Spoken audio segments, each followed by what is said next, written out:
എല്ലാ തെരഞ്ഞെടുപ്പിലും BJPയിൽ താരമാകുന്നത് ശോഭാ സുരേന്ദ്രനാണ്. 2024 അങ്ങനെ തന്നെ ആയിരുന്നു. നിയമസഭയിൽ തന്നെ ലോക്സഭയിൽ ആലപ്പുഴ പാർലമെന്റ് മണ്ഡലത്തെ A ക്ലാസ് മണ്ഡലമാക്കി മാറ്റി.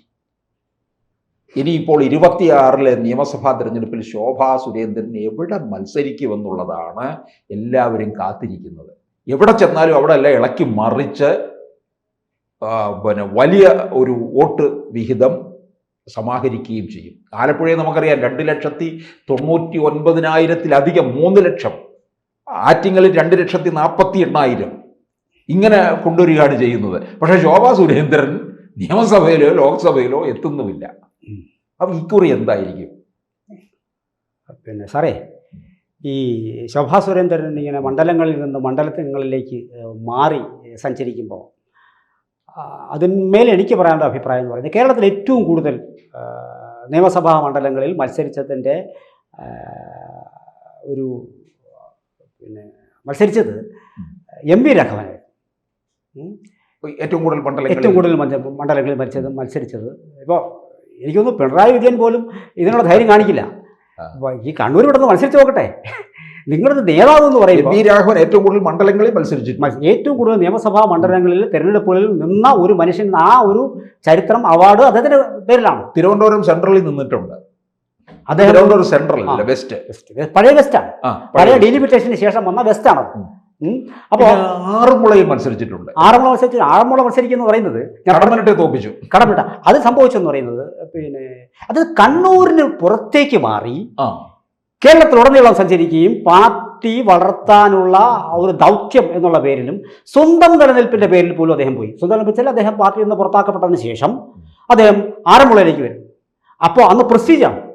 ഇന്ന് എന്ത് വില കൊടുത്തും CPM-ന് ഇദ്ദേഹത്തെ തോൽപ്പിച്ചേ പറ്റൂ, ഇദ്ദേഹത്തെ നിയമസഭ കാണിക്കരുത് എന്നുള്ള അപ്പോൾ അത് ഈ സഖാവ് ഞാൻ പറയേണ്ടി വരുന്നതിൽ സങ്കടമുണ്ട്. വളരെയേറെ ആരാധിക്കുന്ന ഒരു നേതാവാണ് EMS. രാഷ്ട്രീയമായി ഇദ്ദേഹത്തെ അവസാനിപ്പിക്കുമെന്ന് പറഞ്ഞ പാർട്ടിയിൽ നിന്ന് പോകുന്ന സമയത്ത് രാഷ്ട്രീയമായി ഇദ്ദേഹത്തിനെ അവസാനിപ്പിക്കും, രാഷ്ട്രീയമായി എന്നാണ് പറഞ്ഞത്, അല്ലാതെ ഇന്നത്തെ പോലെ 52 വെട്ടി എന്നല്ല പറഞ്ഞത്. രാഷ്ട്രീയമായി ഇദ്ദേഹത്തിൻ്റെ കഥ കഴിക്കും എന്ന് അന്ന് ഗീർവാണം മുഴക്കിയിരുന്ന, ഇന്ന് എടുത്ത് നോക്കിയാൽ മതി, പത്രത്താളുകൾ എടുത്ത് നോക്കിയാൽ ആൾക്കാർക്കെല്ലാം മനസ്സിലാവും അത് ആരൊക്കെയായിരുന്നു എന്നുള്ളത്. മുൻനിര നേതാക്കൾ, നമ്മൾ ആരാധിക്കുന്ന നേതാക്കൾ എന്ന് ഒരുമിച്ച് നിന്ന് കൈകോർത്തു എന്ന് പറഞ്ഞപ്പോഴും അതിനെ അതിജീവിക്കേണ്ടുന്ന ബാധ്യത MV രാഘവൻ ഉണ്ടായിരുന്നു. ഇല്ലെങ്കിൽ തനിക്ക് നിലനിൽപ്പില്ല എന്ന് അദ്ദേഹത്തിന് അറിയാമായിരുന്നു. രാഷ്ട്രീയമായി താൻ അവസാനിച്ചാൽ താനില്ല എന്ന് അദ്ദേഹത്തിന് അറിയാമായിരുന്നു. അതിൻ്റെ വെളിച്ചത്തിലാണ് അദ്ദേഹം ഒന്ന് ആറന്മുളയിലേക്ക് വരുന്നത്. പല ഫലങ്ങൾക്ക് ഇദ്ദേഹം പോയിരുന്നു. ആറന്മുളയിൽ അദ്ദേഹത്തെ ആരെ കൊണ്ട് നേരിടും, എല്ലാം ഓടി മാളത്തിലൊളിക്കുകയാണ് ചെയ്യുന്നത്. അങ്ങനെ വന്നപ്പോഴാണ് അക്കാലത്ത് ഈ ചൊൽ കവിതകളുമായി നടന്നിരുന്ന കടമ്പനിട്ട് രാമകൃഷ്ണൻ, എൻ്റെയും സാറിൻ്റെയും ഒക്കെ, അതിന് കമ്മ്യൂണിസ്റ്റുകാരൊന്നും ആവണമെന്നില്ല, കടമ്പനിട്ട് രാമകൃഷ്ണൻ്റെ കവിതകൾ ചൊല്ലാത്തതായി കേരളത്തിൽ ആരുണ്ട്? ഒരു തവണ ജയിച്ചു കടമ്പനിട്ട, അതവിടെ വന്ന ആറന്മുളയിൽ തന്നെ. അതാണ് ഞാൻ പറയുന്നത്, രാഷ്ട്രീയമായി ഇദ്ദേഹത്തിനെ തോൽപ്പിക്കാൻ വേണ്ടി ഇയാൾ കടുംവെട്ട് വെട്ടിച്ചതാണ്. രാഷ്ട്രീയമായ ഒരു കടുംവെട്ട് വെട്ടായിരുന്നു കടമ്പനിട്ടായി കൊണ്ടു നിർത്തി MV രാഘവനെതിരായി CPM നടത്തിയ അവിടെ പാടപ്പുറപ്പാട്. അദ്ദേഹം വന്നില്ല, അദ്ദേഹം സമാധാനം പറ്റിയില്ല. പക്ഷേ കടമ്പനിട്ട പിന്നെന്ത് ചെയ്തു എന്നാണ്, കടമ്പനിട്ടയ്ക്കൊന്നും ഈ രാഷ്ട്രീയത്തിലേക്ക് വരാനോ അതങ്ങനെ നടക്കില്ലത്, ഒന്നും ഉണ്ടായിട്ടില്ല. പക്ഷേ CPM-നെ തന്ത്രപരമായി ഉപയോഗിച്ചു. ഇതാണ് CPM. എന്താണ് അവിടെ ചെയ്യേണ്ടത്? മരുന്നുണ്ട്, ഏത് മരുന്നാണ് അവിടെ അപ്ലൈ ചെയ്യേണ്ടത് CPM അറിയാമായിരുന്നു. നമ്മളാരും നിന്നാൽ ഇത് നടക്കുന്ന കാര്യം വല്ലാതെ അറിയാവുന്നതുകൊണ്ട് നമ്മളൊക്കെ അങ്ങോട്ട് മാറി നിന്നു, കടമ്പനിട്ടെ പിടിച്ചിട്ടു, കടമ്പനിട്ട ഉറപ്പായും ജയിച്ചു. അപ്പോൾ അവിടെ നഷ്ടപ്പെട്ടത് നല്ലൊരു നിയമസഭാ സാമാജികനാണ് MV രാഘവനെ കൂടി നമുക്ക് നഷ്ടപ്പെട്ടത്. അല്ല, MV രാഘവൻ നമുക്ക് സ്നേഹമോ അടുപ്പമോ വെറുപ്പോ ഒന്നുമില്ല, കടമ്പനിട്ടോടോ അതെ.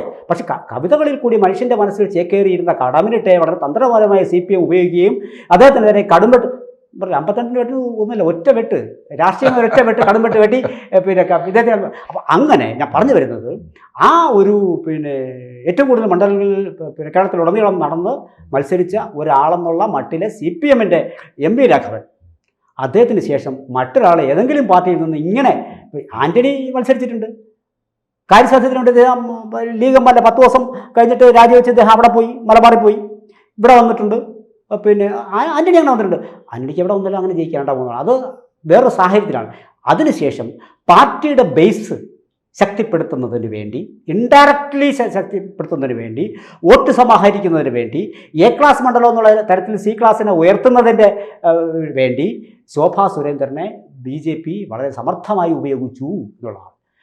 പക്ഷേ വേണമെങ്കിൽ ഒരു ജയിക്കുന്ന മണ്ഡലം കൊടുത്തിരുന്ന ആദ്യം തന്നെ വേണമെങ്കിൽ നിയമത്തൊക്കെ കൊടുത്ത് വരെ ജയിപ്പിക്കാമായിരുന്നു. തീർച്ചയായും. പക്ഷേ അവിടെ സംഭവിച്ചതെന്ന് പറയുന്നത് അങ്ങനെ പാർട്ടി അത് കരുതിക്കുട്ടി ചെയ്തതാണോന്ന് എനിക്കറിയില്ല. പക്ഷെ അങ്ങനെ ചെയ്തിരുന്നെങ്കിൽ ഒരുപക്ഷെ ശോഭാ സുരേന്ദ്രൻ എന്ന് പറയുന്ന വനിത തീപ്പൊരി ഒരുപാട് പേരുദോഷങ്ങൾ അവരുടെ പേരിൽ, രാഷ്ട്രീയ പേരുദോഷങ്ങൾ അവരുടെ പേരിൽ ഉണ്ട്.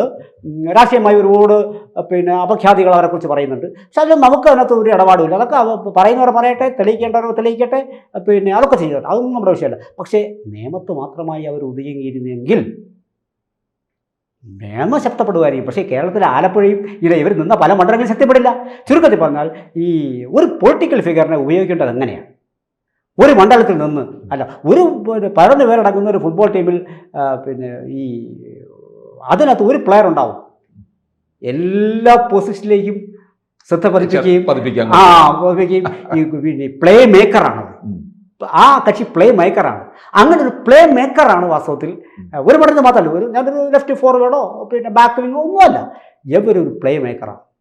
ഇവർ സമാഹരിച്ചു കൊടുത്ത വോട്ടിന്മേൽ നിന്നിട്ടാണ് നമുക്കിന്ന് പറയുന്ന, ഇന്ന് ഈ BJP കൊട്ടിഘോഷിക്കുന്ന ഞങ്ങൾക്ക് 18 A ക്ലാസ് ഉണ്ട്, അല്ലെങ്കിൽ 22 A ക്ലാസ് ഉണ്ട് എന്നൊക്കെ പറയുന്നത് ഈ ശോഭാ സുരേന്ദ്രനെ നിത്യം കൊണ്ടിറക്കി പ്രസംഗിപ്പിച്ച് സ്ഥാനാർത്ഥിയാക്കിയും, അല്ലെങ്കിൽ ഇന്നടത്ത് ശോഭാ സുരേന്ദ്രൻ വരുന്നു എന്ന് അറിയുന്നു, അപ്പോൾ തന്നെ ഒരു അരയടിക്കലുണ്ട്. പിന്നെ അത് ശോഭാ സുരേന്ദ്രൻ, ഞാൻ എപ്പോഴും പറയുന്നത് അതാണ് വാസ്തവത്തിൽ ചെയ്യേണ്ടത്. ഇപ്പോൾ തന്നെ MP ഗോവിന്ദൻ മാഷ് ഇത്തവണ പറഞ്ഞു, ഞാൻ ഇത്തവണ അവിടെ നിൽക്കുന്നില്ല എന്ന് പറഞ്ഞു. അത് നിൽക്കാതിരിക്കുക ചെയ്യട്ടെ. പക്ഷേ അത് പറഞ്ഞ് കാണുന്നതാണ്, പാർട്ടിയെ ശക്തിപ്പെടുത്തേണ്ടതുണ്ട് എന്ന് പറയും. നിന്നാൽ തോറ്റു എന്നുള്ള വേറെ കേസ്. ഒരുപക്ഷെ അദ്ദേഹം ആ കണ്ണൂർ മണ്ഡലത്തിൽ നിന്ന് ജയിച്ചും പോയേക്കാം. പക്ഷേ പാർട്ടിയെ ശക്തിപ്പെടുത്തുക എന്നൊരു ദൗത്യമാണ് വാസ്തവത്തിൽ പാർട്ടിക്കാരന് ആദ്യം ഉണ്ടാകേണ്ടുന്ന ഉത്തരവാദിത്തം. ആ ഉത്തരവാദിത്തം, അതാണ് ഉത്തരവാദിത്തമെങ്കിൽ എന്തിൻ്റെ പേരിലായിരിക്കും ശോഭയ്ക്ക് ആ സീറ്റ് കൊടുത്തില്ല, ഈ സീറ്റ് കൊടുത്തില്ല എന്നൊക്കെ ഇലക്ഷൻ്റെ ഭയങ്കര പരാതികൾ പാർട്ടിനകത്ത് പടവട്ട്. പക്ഷേ എപ്പോഴും നമ്മളതിനനുസരിച്ച് വിശാലമായി കണ്ടു കഴിഞ്ഞാൽ ശോഭാ സുരേന്ദ്രനെ പോലെ ഒരാളെ പാർട്ടിയുടെ വളർച്ചയ്ക്ക് വേണ്ടി ഉപയോഗിക്കുന്നതിൽ പാർട്ടി എത്രമാത്രം, അപ്പോൾ ഒരെമ്മല മാത്രമല്ല നമുക്ക് കിട്ടുന്നത്. നമുക്ക് മറ്റ് പല 2016 ശോഭാ സുരേന്ദ്രൻ പാലക്കാട് മത്സരിച്ചതാ, പിന്നീട് ഇപ്പൊ ഉപതെരഞ്ഞെടുപ്പിൽ അത് കയ്യിൽ കൊണ്ടുപോയതാ. അപ്പൊ അത് നമുക്ക് പറഞ്ഞല്ലോ, പല കാര്യങ്ങളും നമുക്ക് പറയാൻ കഴിയാത്ത പല ഈ കാര്യങ്ങളും ഉണ്ട് ഇതിനകത്ത്. അപ്പോൾ എങ്കിൽ കൂടിയും ഒരു ശുദ്ധയായ പാർട്ടി പ്രവർത്തക, അവർക്ക് എന്ത് കുറവുണ്ടെന്ന് ആൾക്കാർ പറഞ്ഞാലും, കുറവുണ്ടെങ്കിലും കുറവില്ലെങ്കിലും ഒക്കെ ശരി, ഒരു തീപ്പൊരു നേതാവാണ്. അവർക്കതിനെ ആൾക്കാരെ മാസിനെ കയ്യിലെടുക്കാൻ അവർക്കറിയാം. ആ മാസിനെ കയ്യിലെടുക്കാൻ അറിയാവുന്ന ഒരു പൊളിറ്റിക്കൽ ജാലവിദ്യ അവർക്കറിയാം. ആ ജാലവിദ്യ അവർ മത്സരിച്ചാൽ മാത്രമല്ല, അവർ മത്സരിച്ച പല മണ്ഡലങ്ങളും സാറേ, ഇപ്പോൾ അവർ പോയിട്ടുള്ള സ്ഥിരമായി പ്രസംഗിക്കുന്ന മണ്ഡലങ്ങളൊക്കെ തന്നെയും വലിയ ആവേശമാണുള്ളത്. അപ്പോൾ അങ്ങനെയുള്ള എത്ര നേതാക്കൾ BJPയിലുണ്ട്. ഇപ്പോൾ കോന്നിയിൽ ഇപ്പോൾ സുരേന്ദ്രൻ മറ്റിടത്തും 2 സീറ്റ് മത്സരിച്ചപ്പോൾ ഇവിടെ മത്സരിച്ച് എന്തുകൊണ്ടാണ്? ആ ശബരിമല വികാരം ഉള്ളതുകൊണ്ടാണ്. അതെ, ഇല്ലെങ്കിൽ സുരേന്ദ്രൻ മത്സരിച്ച പറ്റാനാ? സാക്ഷാൽ പിണറായി മത്സരിക്കുന്നുണ്ടോ? പക്ഷേ ഇത്തവണ ശോഭാ സുരേന്ദ്രൻ എവിടെ കൊടുക്കും? കായംകുളം പറയുന്നുണ്ട്, തൃശ്ശൂർ ജില്ലയിൽ പുതുക്കാട് പറയുന്നുണ്ട്, തിരുവനന്തപുരത്ത് വട്ടിയൂർക്കാവും പറയുന്നുണ്ട്. വട്ടിയൂർക്കാവ് നല്ലൊരു മണ്ഡലമാണ്. ഞാൻ പറഞ്ഞത് ഇനി അവർക്ക് നിയമസഭ കാണാനുള്ള അവസരം കൊടുക്കണം. ഇനി അവർക്ക് കാരണം അവര് പരമാവധി ചെയ്തു. ഇനിയും ഇങ്ങനെയുള്ള വനിതകളും പുരുഷന്മാരും ഒക്കെ വരണം.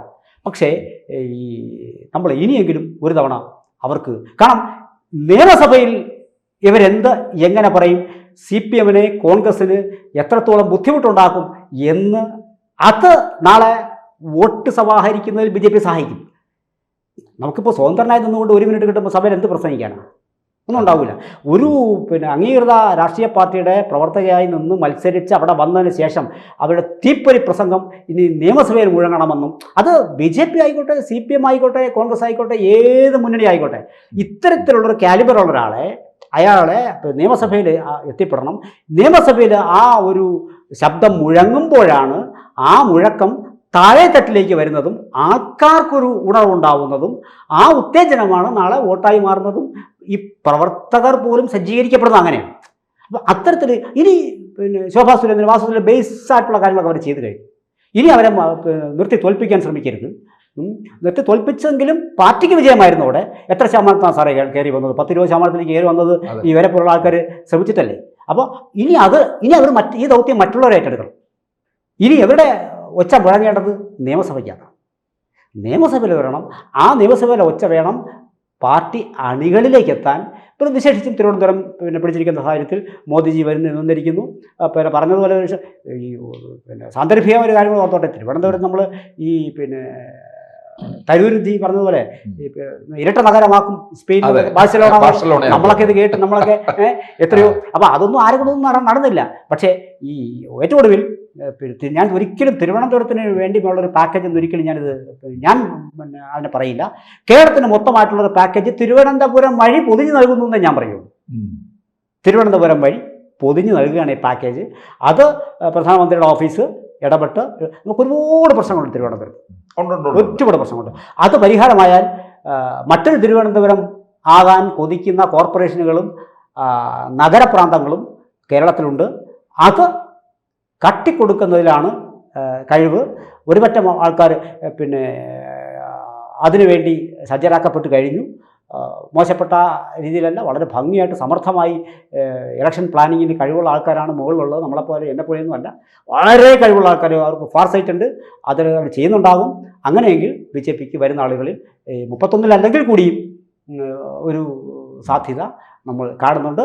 ഒപ്പം ശോഭാ സുരേന്ദ്രൻ്റെ ഉള്ള ഭാവിയും അങ്ങനെ തന്നെ വരണം എന്നാണ്. കാരണം അതിനുള്ള സമയമായി. കൂടുതൽ വാർത്തകളും വിശേഷങ്ങളും നിങ്ങളിലേക്ക് എത്താൻ ABC മലയാളം സബ്സ്ക്രൈബ് ചെയ്യുക, ബെൽ ബട്ടണും അമർത്തുക.